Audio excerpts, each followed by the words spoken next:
It is one of Australia's most exclusive marinas, but Yazzie clearly has no respect for status. The boat's simply picked up and tossed around. You can't believe the amount of force it must have taken to get these boats up here. In fact, it was one of the most powerful cyclones the world has ever known, 250 miles in diameter and with winds reaching 186 miles per hour. It wreaked chaos, but for all its ferocity, somehow it did not kill.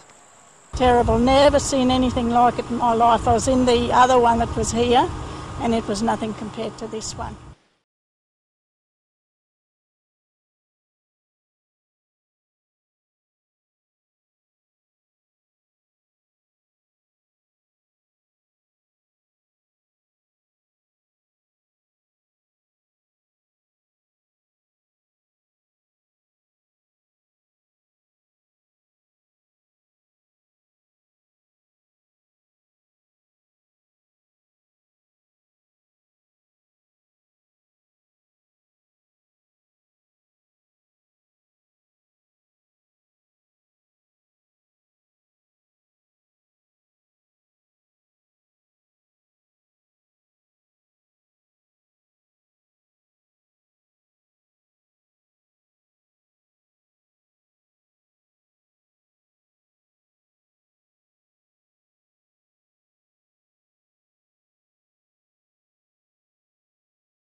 The Dead Sea is the lowest place on Earth.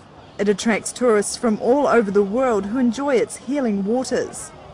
Industries also utilize its minerals, but in recent years, deep holes began forming along its west coast. In Israeli terminology, they are called sinkholes, and they can swallow up roads, vehicles, and even humans.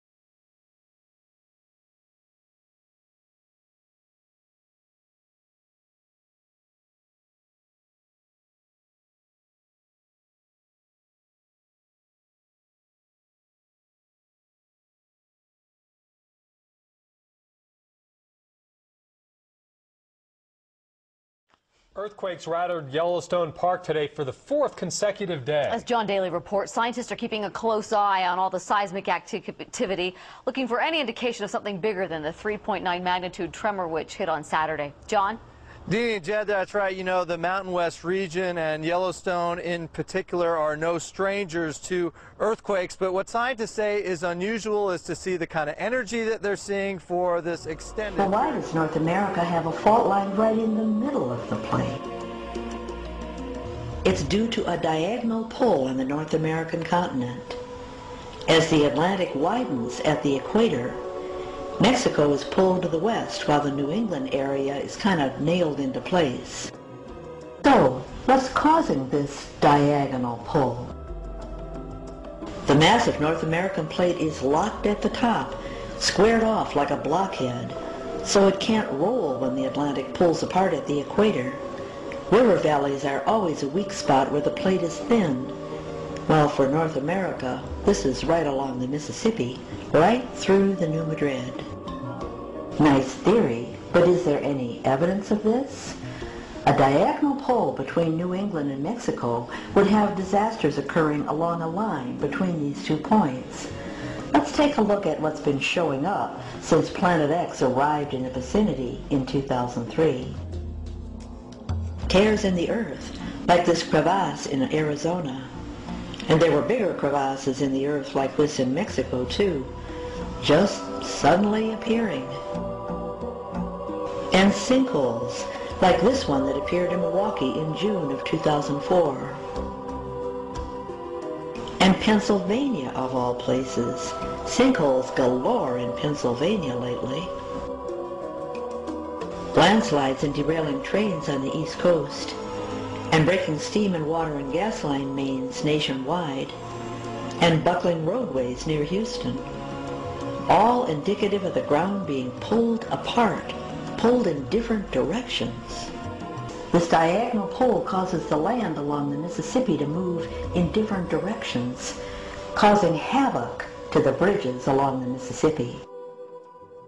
Like this bridge across the Mississippi in Minneapolis, which snapped sharply to the east when it gave on August 2nd, 2007. In the fall of 2005, there was a pewy smell along this diagonal pole. Rotten cabbage soup, old socks, rotten eggs. This was caused by rock layers being pulled apart, releasing rotting vegetation smell to the air. Another and more dramatic stretch stench occurred on August 8, 2007. This time the stench was recorded all the way from Italy and the UK, across the US, and all the way to Australia. Dozens of people were taken to the hospital in New York City and Perth, Australia, sickened by the methane gas, and birds dropped dead in Austin, Texas.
Yellowstone in northwest Wyoming, land of geysers, mountains, and lakes, is also sitting atop a super volcano.